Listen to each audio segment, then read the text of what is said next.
Last year, the North Carolina Opportunity Scholarship Program spent $25 million in taxpayers' money to send North Carolina children to private schools.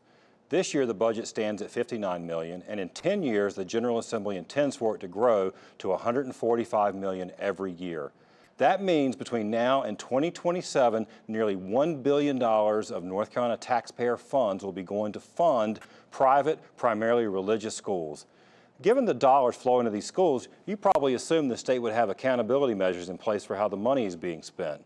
Given how important it is that our children receive an education that prepares them for college and careers, you probably also assume that the schools are evaluated closely so the state can look at student performance and benchmark them against other schools. But you'd be wrong. In nearly all cases with private schools receiving funds via the voucher program, we don't know what they teach, how they spend the money, how the students are doing academically, and if they're being prepared for college and careers. None of the schools are required to publicly provide data that demonstrates their students' educational progress, and there are no guidelines for curriculum. Teachers at private voucher schools are not required to undergo criminal background checks or have a teaching license.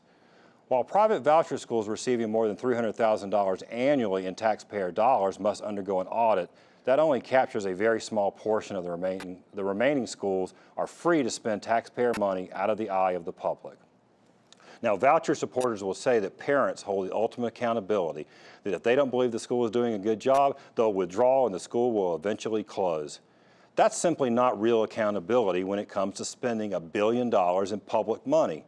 Frankly, it's a stunning argument. The lack of transparency and accountability is troubling enough. But in 2017, should we really have a taxpayer-funded program for schools that have religious litmus tests for who can and can't attend and policies that bar gay and lesbian students from attending? One voucher school in Charlotte told the Charlotte Observer they'd drop out of the Opportunity Scholarship Program if they had to admit a gay student.